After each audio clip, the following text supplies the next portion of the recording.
Today on Midday 12 at 12:30, it is Monday. You can tell already. Corman Kitchen and Bath is here to show us how to go from ordinary to extraordinary custom designs for all the unique spaces in your home. Plus, we're celebrating National Coffee Day with local Cafe Shop. This is Midday Kentucky.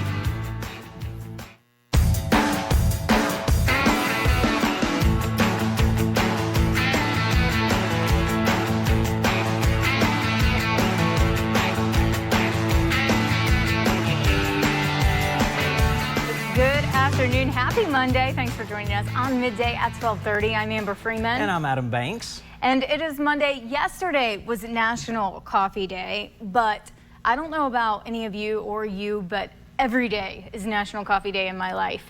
Caffeine kind of fuels everything. So I'm very, very excited to have some of that today. I'm excited too. That is my gas as well, is drinking my coffee. I do that over yoga, and I will continue to do that over yoga and meditation every morning, is drink my coffee. Why not do both? I'm more of a push-up, pull-up guy, not really a yoga stretch guy. Okay. I'm going to just leave that there. How was your weekend? It was good. Pretty low-key, just since football is now in full blossom, just been watching a lot of football. But how about you? It was good. We had Battle on the Saddle Friday night, which was so much fun. Hopefully some of you came out for that. Chris McCarron's team, who obviously we're in Lexington, so most people probably know him, super, super accomplished jockey. He won with another ranch, and there was some good riding. The cows were pains at some points. It's a lot of fun to go out there and do that kind of stuff. So that was a good kickoff to the weekend. A little hot out there, but things are supposed to cool down by the end of the week, which a lot of people are excited about. I know, you can feel the chill in the air. It is the last day of September. Now? I mean, isn't it like in the 90s? This morning you could feel the chill. I mean, you're like have my blood now. I'm like 89, it's cold. Well, I tell you, it's the last day of September, and that's kind of sad because I really do enjoy this month because it kicks off fall. But I guess October's okay because everything's in full blossom as far as like the fall activities go. October might be the best month. I agree. I'm just saying. Yeah, and did I overhear that your birthday was in October? It is, but that's not the best part of October. We could go by that one. But it's Halloween. Yeah. It's football. It's just good.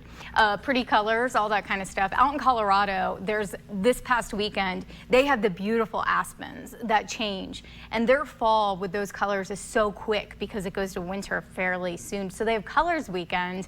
And I was seeing pictures from friends that were out there, and it's just stunning, unbelievable as those trees start to change on the mountains. And I also like wearing fall clothes better than I do summer clothes. I like sweatpants. And hoodies. I can wear a hoodie every single day in the fall. I saw a meme about something where the girls were like, this is what we want to look like for fall fashion, but this is what we really wear. And it's like in sweatpants and a hoodie. I was like, yeah. Yeah, girl, I know. And the hoodies can cover up the gut. It's just so nice to just throw that on. And it's all good. All right. We're going to go to the topic. Are you generous, do you think, with your money, with your family and friends? I would say so, yes. Yeah? Yeah. Like an example? I have co-signed for a friend of mine, a close friend of mine, to get a car. Oh, okay. Yes. That's very, very generous. How'd that go? Would never do it again. Really? So Yes. it ended bad? Yeah, it was a really bad situation. It ended up being a bad situation. So I think it's just something very rude to ask somebody to co-sign for anything. You have to be really close. Did you feel obligated when they asked? Or did you feel like you couldn't say no? Yes, I felt trapped. Really? Yeah, I had a hard time back when I did it. I was a person that had a hard time saying no. Oh, see, no. No. Yeah, I was a yes man. Was it somebody that was super close to you? At the time, yes. Oh. And it did jeopardize the friendship. Okay, well, Yeah. You're not alone because nearly half of Americans who have helped out their loved ones financially by way of either lending their credit card or cash or, like Adam, co-signing, the outcome was negative. A poll by personal finance website Bankrate found that 46% of people who were generous enough to share their money ended up regretting it. The company interviewed a lot of U.S. adults, found 35% of the respondents who aided loved ones financially either lost money, suffered a damaged credit score, or had their relationship harmed. Bankrate's analyst says it's a good rule of thumb is not to lend anyone any amount of money that you are unwilling to part with for good. I think that's a good rule by anything because, you know, you could lend somebody $5 or $20 and it's no big deal. If you lose it, yeah, whatever. It may end a little bit of a tiff, but it's not, you know, like thousands and thousands of dollars. Or a lot of people help. I've had friends that have helped with down payments for homes or something like that, and whether or not they get it back, it's usually kind of them having to nag the other person constantly, which is not fun either. No, and it can make family outings very awkward, because you are seeing these people who owe you money and you don't feel like you should ask them because you don't want to put no pressure on them. Well, and then on the flip side too, it could be somebody that you genuinely care about, and they feel guilty because they haven't given you the money, so they avoid seeing you, and then that's kind of other feelings involved as well. So good rule of thumb, if you don't mind losing it, yeah, just lend like it. the casino, you're not going to see it again. Just go in with that mindset. Always back to betting. All right, well, Corbin Kitchen and Bath are with us. Stay with us after the break. We're going to talk all about decorating your home, and this stuff is gorgeous. This is Midday Kentucky.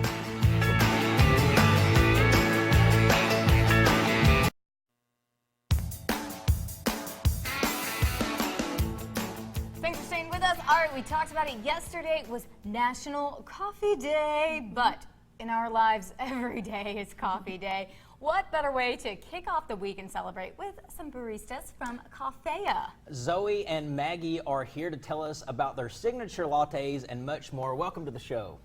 Thank you. Thank you for Thanks having us. So excited that you're here on a Monday. Found your shop. You guys are kind of near UK's campus. So I'm guessing you get a lot of students, a lot of professors coming in and getting their caffeine kick. Yes, we're within walking distance of campus, so we have a lot of people coming in between classes, but we also have people in the surrounding neighborhoods that come as well. Yeah. Good spot. All right, you have some exciting news. We're going to talk about the coffee, but I just want to jump right in. You have a new offering starting just about a month ago. Yeah. Yes, so we actually have started baking everything in-house, except for our bagels. So our baker, main baker, Jacqueline, and then one of my sisters, Shelby, they bake all of this stuff there at the shop in the back. Wow, it's so exciting. right there. Yum, yum, yum. So I have a question. When I drink my coffee, it's all about the environment for me. I like to drink my coffee in a very easygoing environment. Could you explain kind of what the vibe is like in your shop, your coffee shop? Good question. Yeah, I would say that we definitely have a strong sense of community among the customers and baristas, and we've just recently renovated a little bit and painted the walls white, so it's really bright and comfortable, and people like to come and work and study and just hang out as well, so it's really fun. Well, and you've been there for a while, so you kind of know what people want and probably change with them. What you're saying, since 2007? Is that? 2007, yeah. It's 12 a long years. time, yeah. All right, let's get talking coffee now, because I'm kind of plain when it comes to coffee. I like my coffee black, just that's all it is. When I see that menu, I still don't know what everything is. Can you There's break it a down? lot. It's kind of so overwhelming. much? How can you tell the difference? I mean, they all look the same, but so different. I know, I where to just get start, used to right? it, Where yeah. to start? Yeah. So what's the difference between like a coffee, a latte, a cappuccino? Okay. So the biggest difference is for our espresso drinks, which is all that like a cappuccino or a latte is the difference in amount of milk, but we put 2 shots of espresso in each of our drinks unless you get a large, which is a 24 ounce, and then we do 4 ounces. So that means more caffeine. Yes. Large. Yeah, so we have a lot of please. people who are getting the largest because they want as much caffeine as they can get. Yeah, so, and then we also have our drip coffee, which we get from a local Kentucky roaster, Sunnergoss. They're located in Louisville, and that's where we get our beans from for both our espresso and our drip coffee. So that's more like our normal coffee, Yes. right? Right. Okay, Yeah, in for the layman's black terms. coffees. Yeah. Is it true that the lighter the roast, the more caffeine's in there? Because there's always this misconception that it's always the dark roast with the more caffeine. Yeah, I would say, the lighter the roast, the more caffeine for sure. And then also just a lot of people, we offer something called the red eye where you can get drip coffee with espresso on top of that. And if you're needing caffeine, that is what you should get. So How do they bounce out of your shop? they like it. So All right, well, you brought some lattes for us today. What do we have? So this right here is a pumpkin white chocolate latte. It's a mouthful. There's cinnamon in there as well. So that's our seasonal special. So this is kind of just the fall kind of Yes, thing? just for the Which, fall. hello, you have to have some pumpkin, right? Right, Yes. right. Oh, yeah. And then this one right here is the chocolate cold brew. So it's cold brew concentrate, but instead of cutting it with water, we cut it with milk, and then we add our chocolate syrup.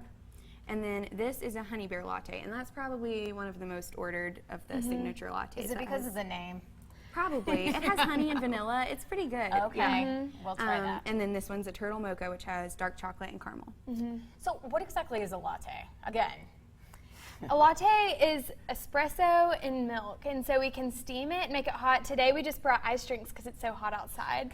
So, but you can also do it iced or hot. And yeah, so 2 ounces of espresso for this and 4 ounces for this size, and then the rest is milk. And then we add whatever flavors you want, whether you get a signature latte. We have a lot of recipes for that, or just simple drinks with just vanilla, or just a plain latte. You Okay. can do whatever you want. Yes, I'm ready to try I'm gonna something. try some stuff. Yeah. What's your favorite?